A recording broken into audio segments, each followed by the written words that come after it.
তো কাকে নিয়ে কথা বলতে চলে এসেছি? হ্যাঁ, আমাদের মহুয়াকে নিয়ে। সবার প্রিয় একজন মহিলা, যে মানে ইউটিউব জগতে একটা দৃষ্টান্তমূলক জিনিস তৈরি করেছে, তাই না? ভিডিও দেওয়া মাত্রই লাখ লাখ লাখ লাখ ভিউজ। কেন? শুধু কি ওই বাইরের দৃশ্য দেখার জন্য? না, তার কথা বলার মানে ধরন, তার বাড়ির পরিবেশ, তার ছেলে মেয়েকে মানুষ করা, তার হাজব্যান্ডের সাথে সম্পর্ক, সব কিছু নিয়ে কিন্তু একটা পরিবার হয়ে গেছি আমরা, তাই না? প্রত্যেক দিন মানে ভিডিও না দেখলে যেন মনটা ভালো লাগে না। তো আমিও তার একজন বড় ফ্যান। তো তাকে নিয়ে এখন শোরগোল শোরগোল শোরগোল। কী করেছে সে? বিশাল বড় খারাপ কাজ করে ফেলেছে। সত্যি বলছি, বিশাল বড় খারাপ কাজ করে ফেলেছে।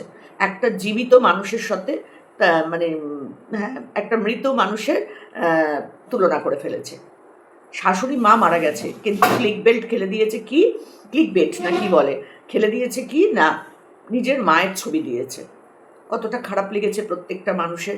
হ্যাঁ, আমারও খারাপ লেগেছে যে এইভাবে মার ছবি তুলে দেওয়া। কেন শাশুড়ি মার ছবিটা কি দেওয়া যেত না? মারাত্মক বড় বড় অপরাধের মধ্যে এখন একজন বড় ক্রিয়েটার করেছে, বুঝলে? হ্যাঁ গো, সত্যি করে মহুয়াকে দেখলে কষ্টও লাগছে, কিন্তু কষ্টের সাথে সাথে এমনভাবে সবাই মিলে ছেঁকে ধরেছে না, যেন কি বিশাল একটা অপরাধ করেছে। না, অপরাধ তো করেছেই, কারণ মৃত মায়ের জায়গায় জীবিত মায়ের ছবি লাগিয়ে দিয়েছে। এটা কিন্তু খুব খারাপ লেগেছে, আমারও ভীষণ খারাপ লেগেছে। যতই ভালোবাসি না কেন, যার যেটা ভুল সেটা তো বলতেই হবে, তাই না? তো দেখো, এত মানুষ বলার পরেও সেই ছবি কিন্তু ওখান থেকে সরে যায়নি, তাই না? না, ছবিটা সেই একই আছে। তবে হ্যাঁ, একটা জিনিস বলবো, যে মা মাই হয়, সে শাশুড়ি মাই হোক আর নিজের মাই হোক, মা মারা গেছে এই কথাটা বলেছে, পাশে একটু শাশুড়ি লিখে দিলে খুব একটা খারাপ তো হতো না। সব মানুষ ঝাঁপিয়ে পড়েছে যে মা মারা গেল, ই বাবা মহুয়াদির মা মারা গেল, ই বাবা মহুয়ার মা মারা গেল। সবাই কিন্তু ঝাঁপিয়ে পড়েছে। যদি শাশুড়ি মা লিখতো তাহলেও কিন্তু লোক এইভাবেই ঝাঁপিয়ে পড়তো, এবং মিলিয়ন ভিউজও হতো। মিলিয়ন ভিউজও কিন্তু হতো, তাই না? মিলিয়নের ওপর, মানে 1 মিলিয়নের ওপরে ভিউজ। সত্যি আমার শাশুড়ি মা যে কবেই মারা গেল, না হলে হয়তো আমিও একটু দেখাতাম। যাই হোক, হতো না অত, কিন্তু তবুও দেখাতাম। আমি এটা ইয়ে করি। কালকের ভিডিওটা দেখে আজকে কিছু কথা বলতে চলে এলাম। কালকের ভিডিওতে দেখলাম উনি বলেই দিলেন যে আমি সমস্ত কিছুই পাট করে, মানে একটু একটু করে তোমাদের সাথে শেয়ার করব। একটা দিক দিয়ে দেখতে গেলে আমার কাছে কিন্তু এটা খারাপ লাগছে না, সত্যি বলছি। কারণ দেখো, বাড়িতে যখন একটা বিয়ের অনুষ্ঠান হয়, তখন সেই মানে মেয়েকে দেখতে আসা, ছেলেকে দেখতে আসা থেকে শুরু করে একদম সেই বৌভাত অবধি টানা হয়। বৌভাত কেন, অষ্টমঙ্গলাও টানা হয়, তাই না? কিনতে যাচ্ছি, কার্ড বানাতে দিতে যাচ্ছি, এই আমরা এই লোকের বাড়ি নেমন্তন্ন করতে যাচ্ছি, তারপরে হচ্ছে গিয়ে এই আমরা আজকে গায়ে হলুদের জিনিস কিনলাম, এই আমরা প্রণামী কিনলাম, পাট পাট পাট পাট পাট করে কিন্তু আমরা দেখতে থাকি। তখন কিন্তু আমরা খুব মজা নিয়ে, উৎসাহ নিয়ে দেখি। তো আজকে আমার বাড়িরই একজন মারা গেছে, তাকে কেন দেখাবো না? কেন দেখাবো না? তার শেষ যাত্রাটা কেন দেখাবো না? ওটা আনন্দের, আমরা মজা করে দেখবো। আরেকজন মানুষ মরে গেছে, কষ্টের জিনিসটা আমরা কেন দেখবো না? আমার কাছে কিন্তু এটা একটা বিরাট প্রশ্ন। অনেকেই বলেছে এইরকম দৃশ্যটা না দেখালেই পারতে। তোমার মা মারা গেলে কি তুমি এরকম করে দেখাবে? নিশ্চয়ই দেখাবে, নিশ্চয়ই দেখাবে। দেখাতে তো হবেই, কারণ আজকে শাশুড়ি মাকে নিয়ে তার অস্থি বিসর্জন অবধি দেখিয়েছে, তো মাঠটা দেখাবে না? সেটা কি কখনো হয়? অবশ্যই দেখাবে। আর যদিও বা না দেখাতো, এই ঘটনাটা ঘটানোর পর তো দেখাতেই হবে, তাই না? অবশ্যই দেখাবে। কারণ ভালো জিনিসটা যখন আমরা শেয়ার করছি, তো খারাপটাও তো শেয়ার করতে হবে। তোমরা ভালো দেখে আমাকে মিলিয়ন ভিউজ দিচ্ছ, আমার খারাপটা দেখেও মিলিয়ন ভিউজ দাও। আমার দুঃখের দিনেও আমার পাশে থাকো, তাই না? আমি হলে আমিও এই কাজটাই করতাম, এই কাজটাই করতাম। তবে কিছু কিছু জিনিস হয়তো করতাম না, যেমন প্লেনে করে আসার সময় এয়ারপোর্টের দৃশ্য দেখানো, দেয়ালের পেন্টিং দেখানো, এগুলো হয়তো খুব একটা করতে পারতাম না, কারণ মন মানসিকতাটা সেরকম থাকতো না। কিন্তু তবুও এই যে 26 ঘন্টা 28 ঘন্টা জার্নি করে করে এসেছে, কী বা করবে বলো? রাস্তায় আস্তে আস্তে যদি একটা ভালো কিছু দেখা যায়, তো সেটা কেন শেয়ার করবো না? নিশ্চয়ই শেয়ার করব। তো বাড়িতে আসার আগে দমদম এয়ারপোর্টে নেমে শাড়িটা চেঞ্জ করে নিয়েছে। এটাও তো একটা ভালো গুণ বলতে হবে, তাই না? যে প্রত্যেকটা মানুষের সামনে ওরকম প্যান্ট শার্ট গেঞ্জি বা এই ট্রাউজার বা যা পরে এসেছে সেটা পরে কিন্তু আসা যায় না, কারণ এটা একটা দুঃখের বাড়ি। আর সেখানে সে যদি বাড়ির বউ হয়ে, ওটা করো না মা, বাড়ির বউ হয়ে যদি ওরকম একটা ড্রেস পরে আসে, যতই বিদেশে থাকুক, শাশুড়ি মা মারা গেছে, সে কিন্তু তিনি কিন্তু এটাও মাথায় রেখেছে যে এই অবস্থায় আমি কিন্তু এরকম ড্রেস পরে যেতে পারবো না, তাই না? অন্য সময় হলে হয়। তো সে কিন্তু এয়ারপোর্টে এসে শাড়িটাও চেঞ্জ করেছে। আরে খারাপগুলোর সাথে সাথে ভালোগুলোও তো দেখতে হবে, ওগুলোও তো বলতে হবে, তাই না? ভালোবাসি বলে তার সবটা ভালো বলবো, আর ভালোবাসি না বলে তার খারাপগুলো বেশি করে হাইলাইট করবো, তা নয়। আমার কিন্তু মহুয়ার ভিডিও দেখতে ভীষণই ভালো লাগে, ভীষণই ভালো লাগে। মাঝখানে বেশ কিছু কয়েক মাস আগে একটা বিতর্কে জড়িয়ে পড়েছিল, তখনও আমি একটা ভিডিও করেছিলাম। না, তবে বেশি ভিডিও আমার দ্বারা সম্ভব হয় না কাউকে নিয়ে, কারণ ওই একই জিনিস ঘাঁটতে আমার খুব একটা ভালো লাগে না, মানে ওই নেগেটিভ করা। তো যাই হোক, আমার খুব ভালো লেগেছে ওইখানে এসে ওরকম একটা সাদা শাড়ি লাল ব্লাউজ পরে নেওয়াটাও কিন্তু আমার কাছে খুব ভালো লেগেছে। হ্যাঁ, আবার দৃষ্টিকটুও লেগেছে তার সাথে সাথে এয়ারপোর্টে মা, দাদা, বোন, বোন ভাইয়ের বউ এদেরকে সেই ডেকে ডেকে জড়িয়ে জড়িয়ে ধরাটা খুব খারাপ লাগছিল। কারণ তুমি এসেছো একটা দুঃখের অনুষ্ঠানে, সেখানে তোমার হাজব্যান্ড প্রেজেন্ট রয়েছে, আর হাজব্যান্ডের মা মারা গেছে সেই সময়, সেখানে তুমি তোমার মাকে দেখে জড়িয়ে ধরছো, তোমার ভাইয়ের বউকে দেখে, ওদিকে যাও না, ওই ঘরে যাও, তোমার ভাইয়ের বউকে দেখে জড়িয়ে ধরছো, তোমার বোনকে দেখে জড়িয়ে ধরছো, এটা তার কাছে কতটা খারাপ লাগছে এটা তুমি সেই মুহূর্তে আন্দাজ করতে পারোনি। জানি তোমারও একটা আবেগ, এতদিন বাদে তুমি তোমার মা বাবা, ভাই, ভাইয়ের বউ, বোন সবাইকে দেখতে পাচ্ছ, তোমার মনের মধ্যে একটা আনন্দ তো থাকবেই, কিন্তু তার সাথে সাথে তোমার সেখানে এটা ভাবা উচিত ছিল যে আমার হাজব্যান্ডের কিন্তু মা মারা গেছে, এখনো পর্যন্ত আর তোমরা সে তার মা শেষ মুখটুকুনিও দেখতে পায়নি, এটা কিন্তু ভাবা উচিত ছিল। খুব কষ্ট লেগেছে এই জায়গাটা, মানে খারাপ লেগেছে এই জায়গাটা, যে একজনের মা মৃত অবস্থায় পড়ে রয়েছে, এখনো তার দাহ কাজ হয়নি, সেখানে তুমি তোমার মা বাবা ভাই বোনদের জড়িয়ে জড়িয়ে ধরছো এবং খুব জোরে আওয়াজ করে হাসি মুখে, ভাই আয়, তোকে কতদিন দেখিনি, বোন তোকে কতদিন দেখিনি, মা বাবা প্রত্যেককে তুমি জড়িয়ে জড়িয়ে ধরছো। ওটা তো অফ ক্যামেরাতেও করতে পারতে, তাই না? অফ ক্যামেরাতেও করতে পারতে, দিয়ে দেখিয়ে দিতে যে এই তো মা বাবা সবাই এসে গেছে, আমরা এবার বাড়ির দিকে রওনা দিলাম। ওইটুকুনি হলে আজকে এই রকম মানে কন্ট্রোভার্সির সম্মুখীন তুমি হতে না। তবে হ্যাঁ, একটা জিনিস, মনিটাইজেশন অফ আর অন, আমি বলবো মনিটাইজেশন অন করেই সবাই সবার ভিডিও করা উচিত, কারণ আমরা এখানে আর্নিং করতেই এসেছি, দুঃখের ভিডিও দিয়েই করি আর সুখের ভিডিও দিয়েই করি, আর্নিং তো করতে এসেছি, কেন আমি মনিটাইজেশন অফ করে করবো? আমার কাছে কিন্তু এটার কোনো ব্যাখ্যা নেই। আমার বাড়িতে একজন মারা গেছে, তো গেছে, আমার বাড়িতে কেউ জন্মালে আমি মনিটাইজেশন অন করেই তো করি না? তো অন করেই করব। যদি কেউ মারাও যায় তাহলে আমি মনিটাইজেশন অফ করে করবো কেন? আমার দুঃখ হলেই আমি মনিটাইজেশন অফ করে একেবারে দুঃখের ভিডিও দিতে দিতে চোখ দিয়ে জল পড়তে পড়তে হাউ হাউ করে কাঁদতে কাঁদতে রাস্তা দিয়ে আসবো, আর সেইটাই তোমাদের সামনে তুলে ধরবো? না, আমি এটার কোনো যুক্তি খুঁজে পাই না। আসলে আমি আবার একটু অন্যরকম, নর্মাল ক্রিয়েটারদের মতন হয়তো আমার মন মানসিকতা না। সত্যি বলছি, দুঃখ আমার ভেতরে, দুঃখ আমার মানে নিজের মধ্যেই রাখবো, দুঃখটাকে তোমাদের সাথেও শেয়ার করবো, যারা আমার পরিবার, তাই না? আমার পরিবারের লোকজন, আমার বাড়িতে কেউ জন্মালে আনন্দ করে হাসি মুখে মিষ্টি কাটা, কেক কাটা, একে ওকে মিষ্টি দেওয়া, সব দেখে আনন্দ পাচ্ছে, অথচ আমার যখন মা মারা গেছে তখন আমি ভিডিও করছি, সেটা তারা দেখতে পাচ্ছে না।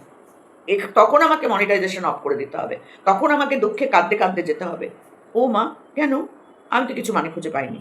তো মনিটাইজেশন অফ করে পরের ভিডিওটা নাকি করেছে শুনলাম। তো মনিটাইজেশন অফ করলেও যা, না করলেও তাই, ভিউজ দেখেছো তো? বাবা রে বাবা, প্রচুর ভিউজ, প্রচুর। এই একজনই মাত্র ক্রিয়েটারকে দেখি যে একটা সামান্য কিছু হলে, মানে একটা পাউরুটিতে মাখন মাখিয়ে যদি 4বার দেখিয়ে দেয়, তো সেটা নিয়েও লাখ লাখ ভিউজ হয়, তাই না? তার মধ্যে ভালো কিছু আছে বলেই তো লাখ লাখ ভিউজ হচ্ছে। যে কোনো যাই দিক না কেন, দেখবে লাখ লাখ ভিউজ, তাহলে মানুষ ভালোবেসেই তো দেখে, তাই না? আর কিছু মানুষ আছে সেগুলো তো জঞ্জাল, সেগুলো সমস্ত জায়গাতেই ওই ধরনের কমেন্ট করে করে মানুষের মন বিষিয়ে দেয়। কিছু আছে, তো ওগুলোকে আমরা তাড়াতে পারবো না, ওগুলো তাড়াতে পারবো না। ওরকম সংসারেও থাকে কিছু আবর্জনা, সারা জীবন লোককে জ্বালিয়ে খায়, তাদের না ফেলতে পারবে না সহ্য করতে পারবে, এরকম থাকে, সব জায়গাতেই থাকে। তো তাই বলে দুঃখকে আমি শেয়ার করব না, কিন্তু আমি কোনো যুক্তি খুঁজে পাইনি। তবে থাম্বনেলটা আমার খুব খারাপ লেগেছে, শাশুড়ি মায়ের ছবি দিয়েই, শাশুড়ি মায়ের সুন্দর একটা ছবি দিয়ে যদি ভিডিওটা হতো তাহলে কিন্তু খুব একটা খারাপ লাগতো না। তো সেই দিক থেকে বিচার করতে গেলে আমি বলবো ভালোর সাথে সাথে মন্দটা দেখার অভ্যেসও করা উচিত, প্রত্যেকের করা উচিত। আমি আমার বাড়ির আনন্দ অনুষ্ঠান, ঘুরতে যাওয়া, বেড়াতে যাওয়া, কেনাকাটা, জন্ম সব দেখাতে পারবো, মৃত্যু দেখাতে পারবো না কেন? হ্যাঁ, তবে সুন্দর করে সমস্ত কিছু ব্যাখ্যা করে যদি দেখানো যায়, এবং যেটুকুনি দেখানো সেটুকুনি দেখানো যায়, তাহলে এমন কিছু খারাপ হয় না, এমন কিচ্ছু খারাপ হয় না। সত্যি বলছি, আমি যখন আমার বান্ধবীর মা মারা গেছে, মানে গীতাদির মা মারা গেছে, আমি গেছিলাম, গীতাদি আমাকে নিজে বলেছে সমাধি ভিডিও করো, শ্রাদ্ধের কাজ হচ্ছিল, 4 দিনের কাজ হচ্ছিল, আমি কিন্তু ক্যামেরা খুলিনি, আমাকে গীতাদি নিজে বললেন যে করো, আমার মেয়েরাও করছে, এটা তো একটা স্মৃতি যে আমি আমার মার কাজ করছি, যখন মন খারাপ হবে তখন আমি এই দৃশ্যগুলো দেখতে পাবো, মার হাঁটা চলা, মা যখন জীবিত ছিল তার হাঁটা চলা, কথাবার্তা, খাওয়া দাওয়া, সমস্ত কিছু আমি ভিডিও করেছি।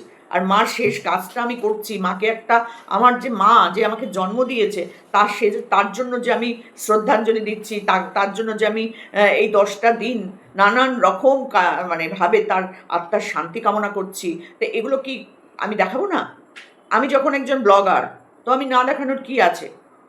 বিশ্বাস করো, আজকে যদি আমার মা বাবা এরকম জায়গায় হতো, আমি সুন্দর করে তোমাদের সবটা দেখাতাম, সুন্দর করেই সবটা দেখাতাম, যতটা আমি পারতাম।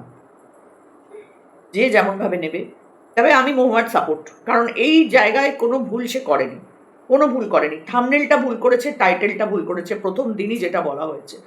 মনিটাইজেশন অন করে করেছে, বেশ করেছে, মনিটাইজেশন অন করেই করা উচিত। কেন মনিটাইজেশন অফ করে করবে? তার বাড়িতে যদি কেউ জন্মাতো, তার যদি ভাইয়ের ছেলে হতো, মনিটাইজেশন অন করেই তো করতো। তার জন্ম যদি অন করে হয়, মৃত্যুটা কেন অন করে হবে না? আমি তো কিছু বুঝতে পারি না। যাই হোক, আবার অনেকের ভিডিও দেখলাম যে মানুষের গুতোয় পড়ে মনিটাইজেশন অফ করে করেছে। কি অবস্থা সত্যি বাবা! তো আমি এটা সাপোর্ট করি না। কালকে সমস্ত কিছু কাজকর্ম দেখালো, মাকে সবাই জল দিল মুখে। সবথেকে কষ্ট লাগছিল যখন মেয়েকে কীভাবে মানে তার দাহ কাজটা হলো, এটা যখন শেখাচ্ছিল, মানে বলছিল যে ইলেকট্রিক চুল্লিটা আসলে কী। ইলেকট্রিক চুল্লিতে আস্তে আস্তে বডিটা ঢুকিয়ে দিয়ে যে শেষ হয়ে যায়, ছাই হয়ে যায়, এটার সময় সত্যি খারাপ লাগছিল। তো এখন তো ইউটিউবে সব কিছুই দেখা যায়। তো ওদেরকে একদিন সার্চ করে দেখিয়ে দিও যে এইভাবেই গুলো হয়। তো কেক বেক করার মতন ওভেন টোভেন সমস্ত কিছু, এটা আমার দরকারি জিনিস, রাখো। তো সেই জন্য আসলে ওরা তো জানে না, ওরা কি ব্যাপারটা সেটাই ওরা বোঝে না। তো যাই হোক, সব কিছু মিলিয়ে আমার ভিডিওটা ভালোই লেগেছে। কষ্টও লাগছিল, খারাপও লাগছিল। একটা মানুষ এত বছর ধরে সংসারের সব কিছু আগলে রাখার পর সে যখন চলে যায়, তখন মনটা সত্যিই খারাপ হয়ে যায়। কারণ আমারও তো মা বাবা, হাজব্যান্ড, বোন কেউই নাই। তো সেখান থেকে দেখতে গেলে আমি একদমই একা একটা মানুষ। তো যখন সত্যি কেউ হারিয়ে যায় না, তখন ভেতরটা একদম খারাপ লাগে। আর সেই খারাপ লাগাগুলোই তো আমি আমার পরিবারের সাথেই শেয়ার করবো, তাই না? আমার আজকে 1 মিলিয়নের পরিবার, আমি তাদের কাছে শেয়ার করবো না আমার কষ্টটা? আমি হলে শেয়ার করতাম। গঙ্গার ঘাটে 3 ভাই মিলে বসে মায়ের কাজ করছে। তবে দেখো, সব জায়গা কিন্তু সে দেখায়নি। মুখাগ্নি করা, গায়ে ঘি লাগানো, চন্দন গুঁড়ো দেওয়া, অনেক কিছু কাজ থাকে, সব ঘুরে ঘুরে 3 ভাইকে করতে হয়। এগুলো কিন্তু সে দেখায়নি। যতটুকু দেখানোর ততটুকুই দেখিয়েছে। তবে হ্যাঁ, বুকের ভেতরটা বড্ড হু হু করে। এই দৃশ্যগুলো দেখতে বুকের ভেতরটা হু হু করে। কিন্তু তবুও ভালো কাজটা দেখলে খারাপটাও দেখতে হবে, এটা আমি বলবো। আনন্দ দেখলে দুঃখটাও দেখতে হবে, এটা আমার মত। তো তাই জন্য একটাই কথা বলবো, সবার আনন্দটা যদি আমরা দেখতে পারি, তাহলে তার দুঃখের দিনেও তার পাশে থাকাটা উচিত। এইভাবে ঝাঁপিয়ে পড়ে সবাই মিলে এত নেগেটিভিটি খুঁজে বেড়ানোর কোনো দরকার নেই। মানুষ মাত্রই তো ভুল হয়, তাই না? মানুষ মাত্রই ভুল হয়। তবে হ্যাঁ, সেই ভুলটাকে আমাদেরকে ওকে বুঝিয়ে দিতে হবে যে এটা ঠিক নয়, এটা ঠিক হয়নি, ব্যাস। এর থেকে বেশি কিছু নয়। অনেকে দেখছি এইগুলো বলেনি, ওইগুলো বলেনি, উনি অনেক বুদ্ধিমান, এইগুলো আস্তে আস্তে আস্তে তিনি প্রচার করবেন। তবে হ্যাঁ, এই যে 10 দিনের যে সমস্ত কিছু দেখাবে বলেছে, বলেছ, তার মধ্যে কিন্তু অবশ্যই তোমার শাশুড়ি মার সাথে কি করতেন না করতেন, নাতি নাতনিদের সাথে তিনি কিভাবে কাটাতেন না কাটাতেন, এই সব গল্পগুলো অবশ্যই আমরা শুনতে চাই। আমি তো শুনতে চাই। তো চলো, আর বেশি বাড়াবো না। দুঃখের দিনে একটা মানুষকে আরও বেশি দুঃখ দেওয়ার কোনো মানে হয় না, যদিও এইসব দুঃখগুলো ওর কাছে কোনো ম্যাটারই করে না। তো চলো, ভালো দেখলে ভালো বলবো, খারাপ দেখলে খারাপ বলবো। থাম্বনেল টাইটেল খারাপ লেগেছে বলেছি, তার পরের দিনের ভিডিওর আমার কিছু খারাপ লাগেনি। সে মনিটাইজেশন অফ করে করুক, অন করে করুক, তার ব্যাপার। কিন্তু আমি বলবো অন করে করাটাই যুক্তিসঙ্গত, অফ করার কোনো মানেই হয় না। কেন করবো অফ? এখানে তো আমি এসেছি ইনকাম করার জন্যই, আমি নোংরামো কিছু তো দেখাচ্ছি না, তাই না? মুখাগ্নি তো দেখায়নি যে মুখে আগুন দিচ্ছে, আমি সেটাও দেখাচ্ছি। অনেকে তো অনেক ভিডিওতে দেখি মুখাগ্নি করছে, সেটাও দেখায়। মুখাগ্নি করছে সেটাও দেখায়। একটা স্বামী চলে যাচ্ছে, স্ত্রী মাথা টুকে কাঁদছে, মাথা সিঁদুর তুলে দিচ্ছে, সেগুলোও দেখায়। শর্টসে তো ভর্তি থাকে। তো সেই দিক থেকে দেখতে গেলে ভদ্র, সুন্দর, শিক্ষিত, রুচিসম্মতভাবে একটা ভিডিও কি আর করা যাবে। ভালো যেটুকু লাগবে সেটুকু নিয়ে বলবো, খারাপ লাগলেও বলবো, কোনো অসুবিধা নেই। চলো, টাটা। যদি ভালো লাগে একটা হলেও কমেন্ট করো। তো তোমাদের সাথে অবশ্যই আবার ফিরে আসবো, অন্য কোনো ভিডিও নিয়ে অবশ্যই আসবো। দেখতে থাকো কিন্তু। আর নতুন ভিউয়ার্সরা প্লিজ সাবস্ক্রাইব করে পাশে থেকো। বেঙ্গলি ব্লগ বাই সোমা তোমাদের পাশে সব সময়ের জন্য আছে। চলো, টাটা। চল না।